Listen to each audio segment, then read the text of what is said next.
Welcome to জেপিটি academy. প্রিয় শিক্ষার্থীরা, আজকের আমি তোমাদের পঞ্চম শ্রেণীর দ্বিতীয় পর্যায়ক্রম মূল্যায়নের 2025 গণিতের যে মডেল স্কুলগুলো সমাধান করছি, আজকে তার 9 নম্বর মডেল স্কুল সমাধান করব। চলো, প্রথম মডেল স্কুল 9 নম্বর মডেল স্কুলের প্রথম প্রশ্ন দেখো। একের ক, যে ভগ্নাংশের লব হরের থেকে বড় হয় তাকে বলে অপকৃত ভগ্নাংশ। লব বড়, হরের থেকে লব বড় হলে অপকৃত ভগ্নাংশ বলে। আর লব হরের থেকে ছোট হলে কি হয়, তাকে প্রকৃত ভগ্নাংশ বলে। কেমন? পরের প্রশ্ন দেখো, 7/9 ও 1/2 এর মধ্যে কোনটি বড়? চলো এই গণিতের সমাধানটা করি। দেখো, দুটি ভগ্নাংশ পরপর লিখে দেবে, এদের হরগুলো কি লসাগু করে দেবে। এদের হর লসাগু করলে 9 আর 2 এর লসাগু কত হবে? 9 আর 2 পরস্পর মৌলিক সংখ্যা হলে দুটো গুণ করে দাও। 9 গুণিতক 2 সমান কত হবে? সমান হচ্ছে 9 দুগুণে 18। তাহলে দেখো, এই ভগ্নাংশগুলো পুনরায় আবার লিখেছি সমান চিহ্ন দিয়ে, গুণ চিহ্ন দিয়ে দেবে, গুণ চিহ্ন দিয়ে দেবে। বেশ, লসাগু কত হচ্ছে? 18। 9-এর সঙ্গে কত গুণ করলে 18 হবে? 9-এর সঙ্গে 2 গুণ করলে, আর নিচে 2 বসলে উপরে 2 বসাবে। 2-এর সঙ্গে কত গুণ করলে 2-এর সঙ্গে কত গুণ করলে 18 হবে? 2-এর সঙ্গে 9 গুণ করলে, নিচে 9 বসালে উপরে 9 বসাবে, সমান দিয়ে দেবে। বেশ, দেখো এবার গুণ করে বসাও। 7-এর সঙ্গে 2 গুণ করলে 7 দুগুণে 14, 9-এর সঙ্গে 2 গুণে 18, 9-কে 9, 9 দুগুণে 18 হয়েছে। এর মধ্যে দেখো হরগুলো সমান হয়েছে, কিন্তু লব যে লবটা বড় হবে সেটা বড় সংখ্যা, অর্থাৎ 7/9 বড়। 7/9টা কী হবে? সব থেকে বড় রাশি। কেমন? 7/9 সব থেকে বড়।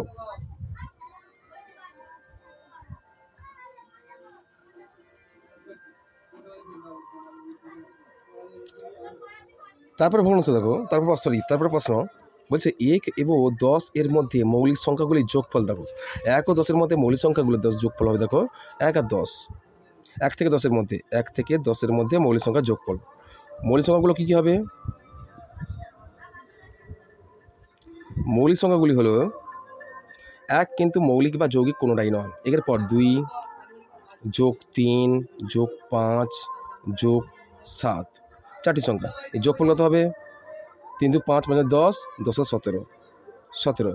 তাহলে 1 থেকে 10-এর মধ্যে মৌলিক সংখ্যাগুলো যোগফল কত হবে? 17। পরের প্রশ্ন দেখো, দুটি সমান্তরাল সরলরেখাকে কী বলে? দুটি অসমান্তরাল সরলরেখাকে কী বলা হয়? বলা হয় পরস্পর ছেদী সরলরেখা। পরস্পর ছেদী সরলরেখা।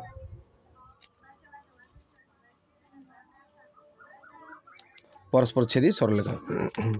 পরের প্রশ্ন দেখো, বলছে থেকে প্রশ্ন দেখো, কোন বন্ধনীর কাজ সবার আগে হয়? কোন বন্ধনীর কাজ সবার আগে হয়? সবার আগে হয় রেখা বন্ধনীর কাজ। রেখা বন্ধনীর কাজ সবার আগে হয়, আর রেখা বন্ধনীর পর হয় প্রথম বন্ধনীর কাজ। কেমন? বেশ, তারপর দেখো, কালি বা ক্ষেত্রফল কাকে বলে? তো কালি বা ক্ষেত্রফল কাকে বলে? যে কোনো বস্তু বা ঘনবস্তু যেটুকু জায়গা দখল করে থাকে তাকে কালি বা ক্ষেত্রফল বলে। কেমন? পরের প্রশ্ন দেখো, কী বলেছে? বদমাস শব্দটির বি এর অর্থ কী? এটি কয় প্রকার? দেখো, বদমাস এর বি এর অর্থ, বি ফর ব্র্যাকেট। ব্র্যাকেট মানে বন্ধনী। বন্ধনী হয় 4 রকমের। প্রথম হয় রেখা বন্ধনী, তারপরে প্রথম বন্ধনী, তারপরে দ্বিতীয় বন্ধনী, তারপরে তৃতীয় বন্ধনী। কেমন? মূলত বন্ধনী 3 প্রকার, আর রেখা বন্ধনী এখানে ক প্রকার হবে? 4 প্রকার। কেমন? পরের প্রশ্ন দেখো, যে 8 এর বর্গ কত? 8 এর বর্গ মানে কি? কোনো সংখ্যাকে বর্গ করতে হলে সেই সংখ্যা 2 বার গুণ করবে। 8 এর বর্গ কত হবে? 8 এর বর্গ সমান 8 গুণিতক 8, বা 8 এর বর্গ সমান 28টা 64। 8 দুবার গুণ হবে। 8 এর মাথায় 2 মানে কি? অর্থাৎ এই 8টা 2 বার গুণ হবে, অর্থাৎ 8 গুণিতক 8 কত হবে? 8 গুণিতক 8 মানে কত হবে? 64। 8 এর বর্গ কত হবে? 64। পরের প্রশ্ন দেখো, পরের প্রশ্ন বলেছে, যে ভগ্নাংশের লব হর থেকে বড় হয় তাকে বলা হয় প্রকৃত ভগ্নাংশ। তাকে কি বলা হয়? অপ্রকৃত ভগ্নাংশ। তাকে বলা হবে অপ্রকৃত ভগ্নাংশ। কেমন? আয়তাকার চিত্রের অর্ধ পরিসীমা সমান করবে কত হবে? দৈর্ঘ্যযুক্ত প্রস্থ। কেমন? আয়তাকার চিত্রের অর্ধ পরিসীমা সমান কি হবে? দৈর্ঘ্যযুক্ত প্রস্থ। 5কে একটি অপ্রকৃত ভগ্নাংশে পরিণত করো।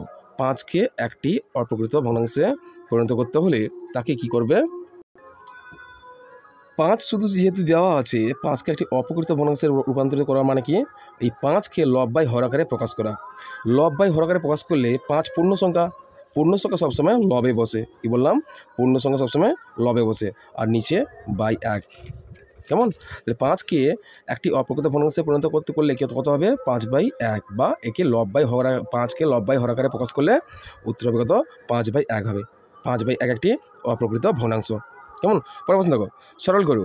6/7 বিযুক্ত 1/14 যুক্ত 5/7। এটা আগে যোগ করব, যোগ করে এর সঙ্গে আবার বিয়োগ করব। চলো করি। দেখো 6/7টা ব্র্যাকেটের মধ্যে নেই, বাইরে আছে, তাই সেটা নেমে যাবে মাইনাস। ব্র্যাকেটের মধ্যে ভগ্নাংশগুলো যোগ করব। দেখো ভগ্নাংশগুলো যোগ করার আগে আমরা কি করব? হরগুলো লসাগু করব। 14 আর 7-এর লসাগু করব। কত হবে? 7 দিয়ে যাবে। 7 দুগুণে 14, 7 একে 7, কত হবে? 7 গুণিতক 2। তো কত হবে? 7 গুণিতক 2 সমান কত হবে? 14। লসাগু কত হলো? 14।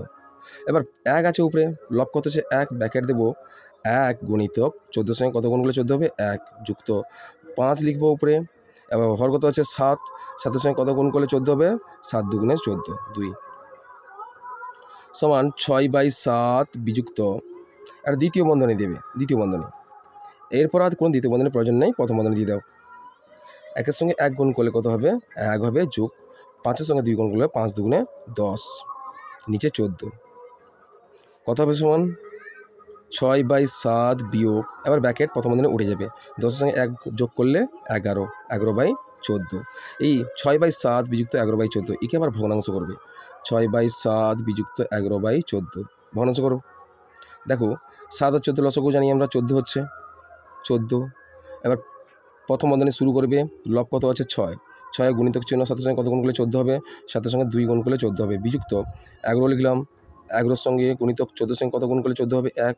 দেখো সমান 6 দুগুণে 12 বিযুক্ত 11 একে 11, নিচে 14, কত হবে? 12 থেকে 11 বদলে 1, 1/14। কেমন? বেশ, চলো পরের প্রশ্ন দেখি। পরের প্রশ্ন হচ্ছে 1/5 যুক্ত 1/2 যুক্ত বিযুক্ত 1/6 এর ভগ্নাংশের যোগ আর বিয়োগ একসঙ্গে করতে বলা হচ্ছে। দেখো কীভাবে করছি। যতগুলো 3টে ভগ্নাংশ, 3টে ভগ্নাংশের হরগুলো কি লসাগু করে দেবো। 5, 2 আর 6 লসাগু করবো। 5, 2, 6-এর মধ্যে কোনটা কোন সংখ্যা দ্বারা বিভাজ্য হবে? 2 আর 6 2 দ্বারা বিভাজ্য হবে। 5 নেমে যাবে, 2 একে 2, 2 3-এ 6, কত? 2 গুণিতক 5 গুণিতক 1 গুণিতক 3 সমান 5 দুগুণে 10, 10 3-এ 30, 30 হয়েছে। এবার আমি বাই টেনে দেবো, নিচে 30 লিখবো। প্রথম ভগ্নাংশের লব কত আছে? 1 গুণিতক 5-এর সঙ্গে কত গুণ করলে 30 হবে? 5, 6, 30 যুক্ত দ্বিতীয় ভগ্নাংশের লব কত আছে? 1 গুণিতক 2-এর সঙ্গে কত গুণ করলে 30 হবে? 15 বিযুক্ত, তারপরে পরের ভগ্নাংশের লব কত? 1 গুণিতক 6-এর সঙ্গে কত গুণ করলে 30 হবে? 6 5-এ 30। বেশ, হয়ে গেছে। দেখো সমান দাও, সমান দিয়ে গুণ করে দাও। 6 একে 6 যুক্ত 15 একে 15 বিযুক্ত 5 একে 5 সমান 30। দেখো এবার যোগ আর বিয়োগ করবে। 15-এর সঙ্গে 6 যোগ করলে কত হবে? 21, 21 বিযুক্ত 5 সমান 30। 21 থেকে 5 বাদ দিলে কত হবে? 16, 16/30। 16/30 কোথায় অর্থ হচ্ছে একে লঘিষ্ঠ আকারে প্রকাশ করবে, অর্থাৎ ছোটো করবে। 16 আর 30 2 দ্বারা বিভাজ্য করো। 2 8 16 আর 2কে 30 দিয়ে 15, 15 দুগুণে 30 সমান 8/15। কেমন? পরের প্রশ্ন দেখো। পরের প্রশ্ন বলেছে একটি বাঁশে 8/39 অংশ লাল, এত অংশ সবুজ, এত অংশ হলুদ রয়েছে, কত অংশ করা বাকি আছে? তাহলে বাঁশটির মোট দৈর্ঘ্য ধরি, বাঁশটির মোট অংশ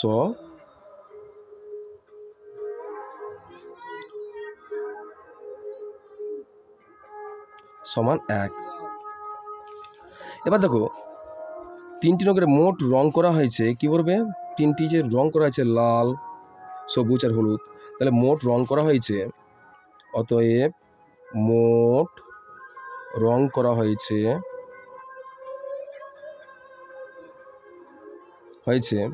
কত অংশ হয়েছে? প্রথমে আছে 8/39, 8/39, তারপরে 2/13 যুক্ত 2/13 যুক্ত কত আছে 1/3 যুক্ত 1/3 সমান দাও। সব হরগুলো লসাগু করো, সব হরগুলো লসাগু করলে কত হবে 39, 13 আর 3। প্রথম 3 দ্বারা এই দুটো বিভাজ্য হবে, 3 দ্বারা 39, 3 একে 3, 3 3 9, 13 নামিয়ে দাও, 3 একে 3, বেশ 1, 3 একে 3। দেখো 13 13 কোন নামতে আছে, 13 নামতে 13 একে 13, 13 একে 13, 1 নেমে গেল, কি 13 3 39, 13 গুণিতক 3 সমান হচ্ছে 39। তাহলে টোটাল হরগুলোর লসাগু কত হলো 39। প্রথম অংশ ধরো, প্রথম অংশের লব বসলাম 8 গুণিতক 39 কত গুণ 39 1 যুক্ত, দ্বিতীয় ভগ্নাংশের লব কত আছে 2 গুণিতক 13 3 39 যুক্ত, পরের ভগ্নাংশের লব কত আছে 1 গুণিতক 3 এর সঙ্গে কত গুণ করলে 39 যাবে 13 13, বেশ সমান দাও, সমান দিলাম 39 নিচে বসালাম, এবার গুণ করে দাও 8 একে 8 যুক্ত 3 দুগুণে 6 যুক্ত 13 কে 13 যোগ করে দাও, 13 হচ্ছে কত 19, 19 আসছে 27, 27/39, 27/39 একে আবার লঘিষ্ঠ আকারে প্রকাশ করো, অর্থাৎ ছোট করো কেটে, 27 আর 39 দেখো 3-এর দ্বারা আছে, 3 9 27, 3 একে 3, 3 3 9 হয়েছে, বেশ 9/13, 9/13 তোমাদের উত্তর। পরের প্রশ্ন দেখো, সরি উত্তর হয়নি, বাকি আছে মোট অংশ থেকে বা কত অংশ রং করতে বাকি আছে, অতএব রং করতে বাকি আছে, রং করতে বাকি আছে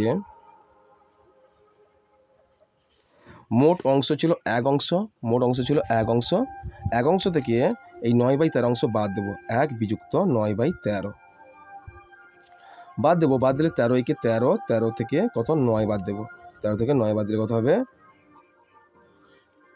কত হবে 9 4 13, 4/13, তাহলে 4/13 অংশ রং করতে বাকি আছে, অংশ রং করতে বাকি আছে। বলছো যে বর্গক্ষেত্রের ক্ষেত্রফল 169 বর্গ সেমি, তার একটি বাহুর দৈর্ঘ্য কত হবে। যে বর্গক্ষেত্রের ক্ষেত্রফল এত বর্গ সেমি হলে তার একটি বাহু দৈর্ঘ্য হলে কী করবে, বর্গ নির্ণয় করবে। ক্ষেত্রফল, বর্গক্ষেত্রের ক্ষেত্রফলের সূত্র কি আমরা জানি, বাহুর বর্গ সমান ক্ষেত্রফল, বা বাহুর বর্গ, বাহুর মান নাই বের করতে হবে। ক্ষেত্রফল কত বলেছে, ক্ষেত্রফল হচ্ছে 169 অর্থাৎ 169, বেশ তাহলে বাহু সমান এর বর্গমূল, বর্গ যদি এদিকে আসে বর্গমূল হয়ে যাবে, 169 এর বর্গমূল অর্থাৎ 169 এর বর্গমূল কত হয়ে যাবে 13 হবে, বা বাহু সমান কত হবে 13, 169 এর বর্গমূল কত হয় 13, কেমন, তাহলে বাহুর মান কত হয়ে যাবে, একক কী ছিল এখানে, একক ছিল গিয়ে 69 বর্গ সেমি, অর্থাৎ বাহুর মান কত হবে 13 সেমি, কত হবে 13 সেমি হয়েছে। পরের প্রশ্ন দেখো, একটি বর্গাকার পার্কের ক্ষেত্রফল বলছে, বর্গাকার পার্কের ক্ষেত্রফল এত বর্গ সমান, এই পার্কটির প্রত্যেকটি বাহুর বাহুর দৈর্ঘ্য ও পরিসীমা। বর্গাকার পার্কের ক্ষেত্রফল বলেছে এত, ওই পার্কটির প্রত্যেক বাহুর দৈর্ঘ্য ও পরিসীমা কত, প্রত্যেক বাহুর দৈর্ঘ্য কত আর পরিসীমা কত, কত বলেছে 1024 বর্গমিটার। পার্কের ক্ষেত্রফল দেখো, পার্কের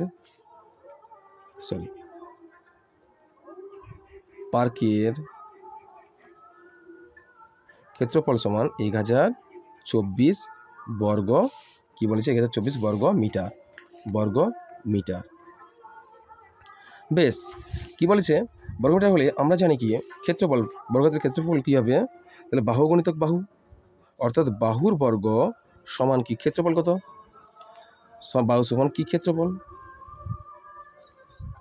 বা অতএব দিয়ে দাও, বা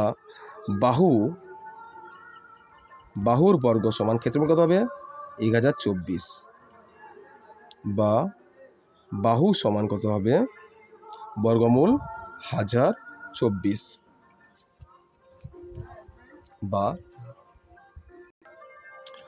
এবার দেখো আমরা বাহু লিখব, এর বর্গমূল নির্ণয় করতে হলে লসাগু করবে, এই সংখ্যাটাকে লসাগু করবে, 1024কে লসাগু করবে, দেখবে 2 দ্বারা বিভাজ্য, 2 5 10, 2 1 2 আর 2 2 4, তারপর 2 দ্বারা বিভাজ্য হবে 2 2 2 4, 11 2 5 10, 1 12 2 6 12, বেশ তারপর দেখো আবার 2 দ্বারা 2 1 2, 2 2 4, 16 2 8 16, আবার 2 দ্বারা বিভাজ্য হবে 2 6 12, 2 4 8, আবার 2 দ্বারা বিভাজ্য হবে, 2 3 6, 2 2 4, আবার 2 দ্বারা 2 1 2, 6 2 6 12, আবার 2 2 8 16, 2 4 8, 2 2 4।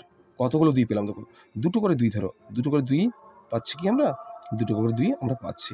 কটা দুটো করে 2 পেলাম? যতগুলো দুটো করে 2 পেলাম ততগুলো তার 2 এর বর্গ হবে। দুটো 2 হলে কি 2 এর বর্গ গুণিতক, এ দুটো 2 হলে কি 2 এর বর্গ, আবার পরের দুটো 2 মানে কি 2 এর বর্গ, আবার দুটো পরের 2 মানে কি 2 এর বর্গ। কটা বললাম? 1 2 3 4 5, 1 2 3 4, আর একটা হবে আবার 2 এর বর্গ। কেমন? দেখো, বা বাহু সমান কত হবে? দেখো, যে সমস্ত সংখ্যার মাথায় বর্গ আছে সেগুলোর মাথা থেকে রুট উঠে যাবে, শুধুমাত্র সংখ্যাগুলো পড়ে থাকবে। তা 2 গুণিতক 2 গুণিতক 2 গুণিতক 2 গুণিতক 2, কটা ওই 2 বললাম? 1 2 3 4 5। বেশ, বা বাহু সমান 2 দুগুণে 4, 4 দুগুণে 8, 8 দুগুণে 16, 16 দুগুণে 32, কত হবে? 32। 32 কী হবে? 32 মিটার। তাহলে বাহুর মান কত বেরোলো? 32 মিটার। তাহলে এক্ষেত্রে পরিসীমা বলছে, তাহলে অতএব পার্কের পরিসীমা সমান কত হবে? পরিসীমা সমান 4 গুণিতক বাহু, কত? 32, সমান কত হবে? 4 দুগুণে 8, 4 3 12, 128 মিটার। 128 মিটার। তাহলে পার্কের পরিসীমা কত হলো? 128 মিটার। তাই এখানে বলা হয়েছিল যে বর্গাকার পার্কের ক্ষেত্রফল এত হলে পার্কটির প্রত্যেক বাহু দৈর্ঘ্য হচ্ছে 32 মিটার আর পরিসীমা হবে 128 মিটার। কেমন? বেশ, প্রশ্ন করো, একটি আয়তাকার মাঠের দৈর্ঘ্য 35 মিটার ও প্রস্থ 20 মিটার। মাঠের ধার বরাবর চারিদিকে একবার হেঁটে আসতে কত মিটার পথ হাঁটতে হবে? দেখো, তাহলে আয়তাকার মাঠের দৈর্ঘ্য প্রস্থ দেওয়া আছে, তাহলে আমাকে পরিসীমা বের করতে হবে। মাঠের চার ধার হেঁটে আসা মানে কি? পরিসীমা বের করতে হবে। আয়তাকার মাঠের দৈর্ঘ্য প্রস্থ দেওয়া আছে, এক্ষেত্রে আয়তাকার মাঠের ক্ষেত্রফল বের করবে। তোমরা কী করবে? আয়তাকার মাঠের ক্ষেত্রফল।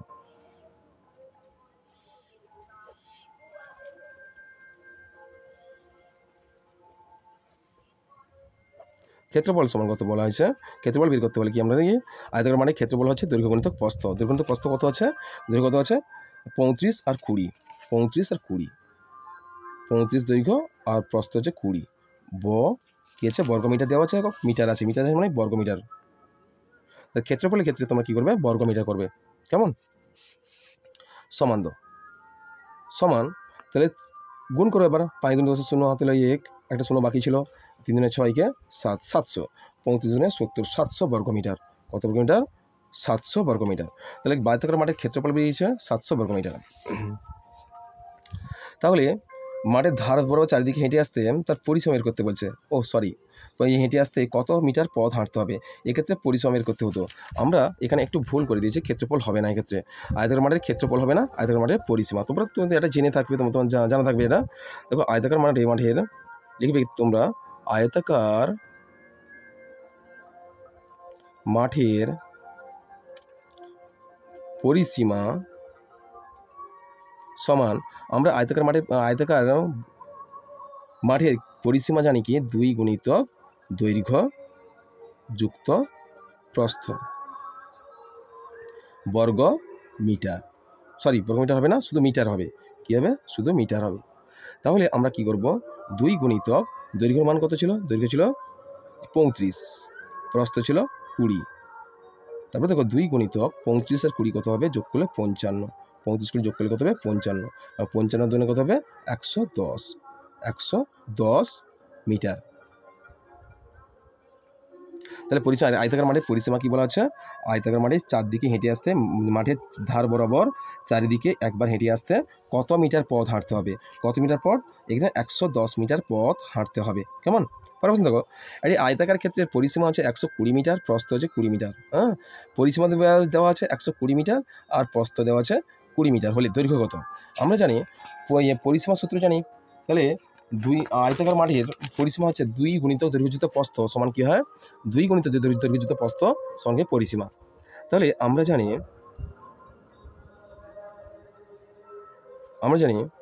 2 গুণিতক দৈর্ঘ্য যুক্ত প্রস্থ সমান পরিসীমা।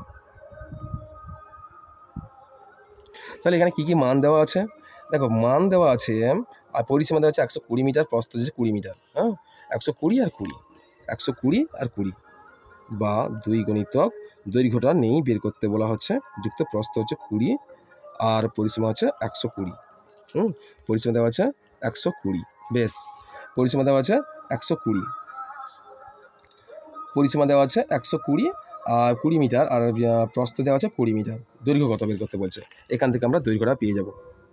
দৈর্ঘ্য কত আছে, আমরা দেখো দুইটা এর সঙ্গে টোটাল রাশির সঙ্গে গুণ আছে, দুইটা ইংরেজি ভাগ হয়ে যাবে, তাহলে দৈর্ঘ্য যুক্ত প্রস্থ অর্থাৎ 20 সমান কত হবে 120 ভাজিতক 2।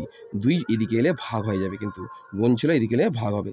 দেখো দৈর্ঘ্য সমান কত হবে, দৈর্ঘ্য যুক্ত 20 সমান 120 দুগুণে 240, কত হবে 240 সমান দৈর্ঘ্য সমান কত হবে, দৈর্ঘ্য সমান দেখো যুক্ত 20 এদিকে এলে বিয়োগ হয়ে যাবে, 240 বিযুক্ত 20, তাহলে দৈর্ঘ্য কত হবে, দৈর্ঘ্য সমান কত হবে,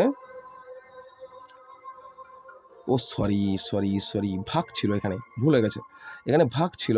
120কে 2 দিয়ে ভাগ করলে 60 হবে, কত হবে 120কে 2 দিয়ে ভাগ করলে কত হবে 60 হবে। তাহলে এদিকে বিয়োগটা করবে, 60 থেকে বাদ দেবে, তাহলে 60 থেকে কত বাদ দেবে 20 বাদ দেবে, 60 থেকে 20 বাদ দিলে কত হবে সমান 40, 60 থেকে 20 বাদ দিলে কত হবে 40, বুঝেছে? তাহলে প্রস্থ কত হলো, প্রস্থ হলো কত, দৈর্ঘ্য হলো কি 20 মিটার, কি হলো 20 মিটার। মিটার একক দিয়েছিল, দেখো মিটার দিয়েছিল একক মিটার দিয়েছিল মিটার, সুতরাং দৈর্ঘ্য কত হবে 40 মিটার, কত হবে, অতএব দৈর্ঘ্য সমান কত হবে 40 মিটার, দৈর্ঘ্য কত হবে 40 মিটার। বেশ, পরের প্রশ্ন দেখো যে একটি, দেখো উমধ্যকে প্রশ্ন হবে, গত 3 দিনে তুমি একটি গল্পের বইয়ের এত অংশ পড়েছো। গল্পের বইয়ের মোট অংশ পড়া হয়েছে, দেখো মোট অংশ 3 দিনে মোট কত অংশ পড়েছে আর কত অংশ বাকি আছে। মোট গল্পের বইয়ের অংশ ধরি মোট গল্প বইয়ের অংশ সমান 1, কেমন? দেখো তারপরে হচ্ছে গিয়ে 3 দিনে মোট পড়া হয়েছে, 3 দিনে মোট পড়া হয়েছে কত অংশ পড়া হয়েছে, 3 দিনে মোট পড়েছে 1/9, 1/3, 7/18। 3 দিনে মোট পড়া হয়েছে কত 1/9 যুক্ত 1/3 যুক্ত 7/18। দেখো মোট 3 দিনে পড়া হয়েছে, মোট 3 দিনে এত অংশ পড়া হয়েছে, কত অংশ এত 1/9, 1/3, 7/18, একে 3টিকে যোগ করবে, যোগ করতে হলে ভগ্নাংশের নিয়ম জানি, হরগুলো লসাগু করতে হবে। হরগুলো লসাগু করতে হলে কী করতে হবে, 9, 3 আর 18 লসাগু করো, 3 দ্বারা বিভাজ্য হবে 3 3 9, 3 একে 3, 3 6 18, আবার 3 দ্বারা বিভাজ্য হবে 3 একে 3, 3 একে 3, 3 দুগুণে 6, কী পেলাম 3 গুণিতক 2 পেলাম, 3 3 9, 9 দুগুণে 18, কত পেলাম 18 পেয়েছি। বেশ, 18 আমরা নিচে লিখে দেবো। প্রথম ভগ্নাংশের লব কত হচ্ছে 1 গুণিতক দেবো, 9-এর সঙ্গে কত গুণ করলে 18 হবে, 9 দুগুণে 18 যুক্ত দেবো। তারপর ভগ্নাংশ দেখো লব কত হচ্ছে 1 গুণিতক 3-এর সঙ্গে কত গুণ করলে 18, 3 6 18 যুক্ত লব কত হচ্ছে 7 গুণিতক 18-এর সঙ্গে কত গুণ করলে 18 হবে, 18 একে 18। বেশ, দেখো 2 একে 2, 6 একে 6, 7 একে 7 ভগ্নাংশ করবো 18 দিয়ে, সমান 7 6 7 8 8 7 15, 15/18 কাটাকাটি করে দাও, 15 18 3 দ্বারা বিভাজ্য হবে 3 5 15, 3 6 18, কত 5/6 অংশ, 5/6 অংশ পড়া হয়েছে 3 দিনে। আর বাকি অংশের পরিমাণ হচ্ছে, বাকি গল্পের বইয়ের পড়ার অংশ, বাকি অংশের পরিমাণ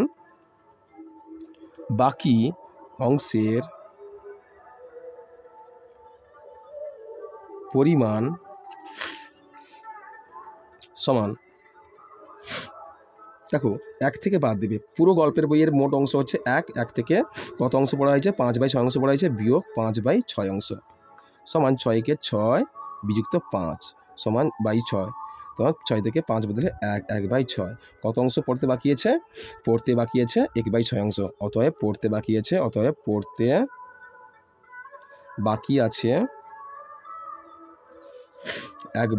অংশ। 1/6 অংশ। কেমন? 1/6 অংশ। তারপর প্রশ্ন দেখো, একটি জমির 3 অংশের ধান এত অংশে পাট চাষ করা হয়েছে। একটি জমির এত অংশের ধান চাষ আর পাট চাষ করা হয়েছে। মোট কত অংশে ধান ও পাট চাষ করা হয়েছে? মোট কত অংশে ধান ও পাট চাষ, অর্থাৎ যোগ করতে হবে। একটি জমির 3 অংশ ধান চাষ, 2 অংশ পাট চাষ করা হয়েছে। মোট কত অংশে ধান ও পাট চাষ করা হয়েছে?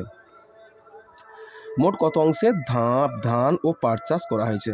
কেমন? এই দুটোকে যোগ করে দিলে আমার উত্তর হয়ে যাবে। যে এই দুটি সংখ্যা আমি তুলে ফেললাম, যে এই দুটি অংশে ধান চাষ আর পাট চাষ করা হয়েছে। ধান চাষ করেছে 1/3 অংশে আর পাট চাষ করেছে 1/2 অংশে। মোট যোগ করে ফেলো, কত হবে? 3 দুগুণে 6। দুটি ঘরের লসাগু করলে 3 আর 2 এর লসাগু করলে কিন্তু দুটি পরস্পর মৌলিক সংখ্যা, তাই গুণ হয়ে যাবে। 3 দুগুণে 6, লসাগু কত হলো? 6। তাহলে দেখো উপরে লব কত আছে? লব 1 গণিত 3 এর সঙ্গে কত গুণ করলে 6 হবে? 3 এর সঙ্গে 2 গুণ করলে 6 হবে। আবার লব কত আছে? 1 গণিত 2 এর সঙ্গে কত গুণ করলে 6 হবে? 2 এর সঙ্গে 3 গুণ করলে। যে দেখো 2 একে 2 যুক্ত 3 একে 3 সমান 6। দেখো 5/6 অংশে। তাই মোট কত অংশে চাষ করা হয়েছে? 5/6 অংশে। পরের প্রশ্ন দেখো, 3/5 ও 4/7 এর মধ্যে কোনটি ছোট ও কোনটি বড়? দেখো 3/5 4/7 এর মধ্যে কোনটি ছোট কোনটি বড়, এটা বের করতে হলে দেখো তোমরা এইভাবে করবে, দুটি ভগ্নাংশ পরপর লিখে ফেলবে, সমান দিয়ে একটু বড় করে দাগ টেনে দেবে, বাই টেনে দেবে। হরগুলো লসাগু করো, হরগুলো কী আছে? পরস্পর মৌলিক সংখ্যা, তাই কী হবে? গুণ করে দেবে। 7 5 35 হলো। দেখো আবার এই ভগ্নাংশগুলো পুনরায় লিখবে, উপর নিচে আবার ভগ্নাংশগুলো পুনরায় লিখবে, গুণ চিহ্ন দিয়ে দেবে। দেখো উপরে ভগ্নাংশ দিলাম, 5-এর সঙ্গে কত গুণ করলে 35 হবে? 5 7 35, আর নিচে 7 লিখলে উপরে 7 লিখবে, সমান দেবে। আবার 7 কত গুণ করলে 35 হবে? 5 গুণ করলে নিচে 5 বসালে উপরে 5 বসাবে, সমান। দেখো 7 5 35, 5 5 5 20, 7 5 35, 7 3 21। দেখো এর মধ্যে যেটা বড় হবে সেটা বড় রাশি হবে। তাহলে বড় কোনটা হবে?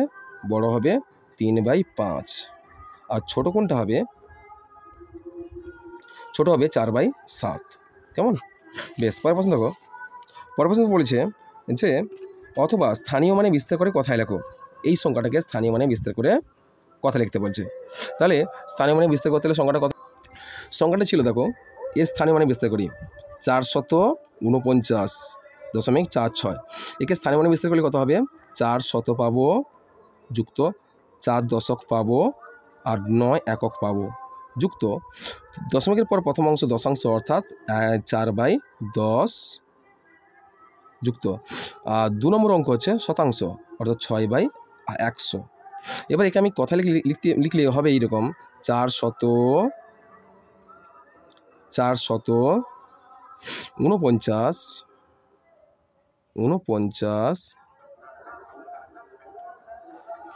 4 দশক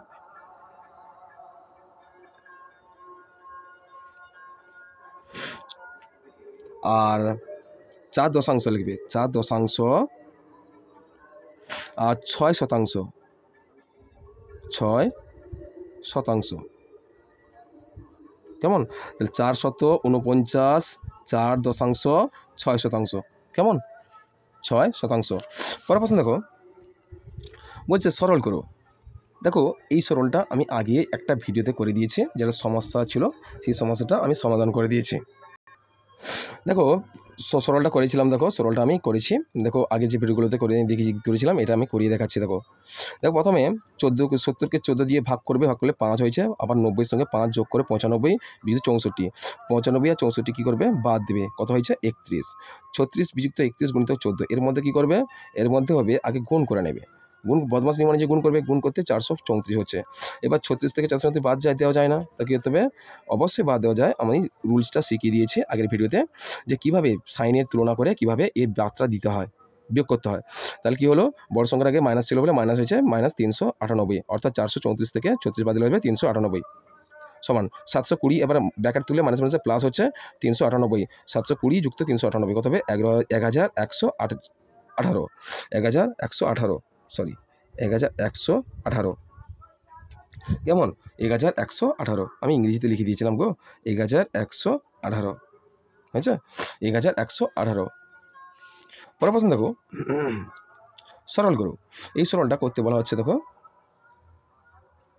চলো সরলটা তুলে ফেলেছি, দেখো সরলটা তুলে ফেলেছি। তৃতীয় বন্ধনী স্টার্ট করলাম, দ্বিতীয় বন্ধনী স্টার্ট করলাম, 50 বিযুক্ত, এবার যোগ করে ফেলো। প্রথম বন্ধনীর কাজটা আগে হয়, 3 দুগুণে 3 দিয়ে যোগ করলে কত হবে 5, দ্বিতীয় বন্ধনী প্রথম বন্ধনী উঠে গেছে, দ্বিতীয় বন্ধনী ক্লোজ, যুক্ত 15, তৃতীয় বন্ধনী বসাও, ক্লোজ করো, ভাজিতক 12 সমান তৃতীয় বন্ধনী দাও, দ্বিতীয় বন্ধনী দিলাম, 50 থেকে 5 বাদ দাও, কত হবে 45, দ্বিতীয় বন্ধনী উঠে গেল, সরি এখানে দ্বিতীয় বন্ধনীটা উঠে গেল, কত বার থাকলো প্লাস 15, তৃতীয় বন্ধনী ক্লোজ, ভাজিতক 12। এবার দেখো তৃতীয় বন্ধনী কাজটার মধ্যে যোগটা করে নেই, 5 5 10 শূন্য দিলে 1, 4 5 1 6, 60 ভাজিতক 12, কত হবে 60কে 12 দিয়ে ভাগ করলে 12 5 60, 5। কেমন? পরে প্রশ্ন দেখো, স্কেলের সাহায্যে 6 সেমি দৈর্ঘ্যের PQ একটি সরলরেখাংশ অঙ্কন করো। স্কেল দিয়ে 6 সেমি, তোমরা একটা পেন্সিল ও স্কেল দিয়ে 6 সেমি একটা দৈর্ঘ্যের একটা রেখা অঙ্কন করবে, রেখাংশ, আর তার নাম দেবে কি PQ। এটা 6 সেমি বলে লিখে দেবে, আর এখানে P দেবে, এখানে Q দেবে। অবশ্যই তোমরা পেন্সিলের সাহায্যে করবে, পেন্সিল আর স্কেলের সাহায্যে করবে, বুঝেছো? এভাবে করবে। পরের প্রশ্ন দেখো কী বলেছে, চিত্রসহ সংজ্ঞা লেখো। সমান্তরাল সরলরেখা সরলরেখা কাকে বলে? দেখো সমান্তরাল সরলরেখা কাকে বলে? দুই বা ততোধিক রেখা যেগুলো একই সমতলে থাকে এবং একে অপরকে কখনো ছেদ করে না, তাদেরকে সমান্তরাল সরলরেখা বলে। দেখো সমান্তরাল সরলরেখা হতে গেলে কী হবে, তোমরা পাশাপাশি একই সমতলে বা একই সরলরেখায় এক বা একাধিক সরলরেখা অঙ্কন করবে। একই সমতলে একই সরলরেখায় একই সরলরেখায় একাধিক সরলরেখা যখন অঙ্কন করা হবে, তখন সেগুলোর হবে কি সমান্তরাল সরলরেখা। এর নাম দাও, এটা AB দিলে, এটা CD দিলে, পেন্সিল দিয়ে করবে CD, তারপরে EF। এইরকম একই সমান্তরাল সরলরেখা যখন একাধিক সরলরেখা অঙ্কন করা হবে, তখন তাকে কি বলা হয় সমান্তরাল সরলরেখা। ঠিক আছে? পরের প্রশ্ন বলা হচ্ছে, দেখো পরের প্রশ্ন হচ্ছে গিয়ে স্তম্ভ মেলাও। এই স্তম্ভ ক স্তম্ভ খ স্তম্ভের সঙ্গে মেলাতে বলছে। দেখো সরলরেখা কী হবে, সরলরেখা একটি প্রান্তবিন্দু, একটি নির্দিষ্ট ছেদবিন্দু, প্রান্তবিন্দু নেই, দুটি প্রান্তবিন্দু আছে। দেখো সরলরেখার কোনো প্রান্তবিন্দু নেই। সরলরেখাংশ, দেখো সরলরেখাংশের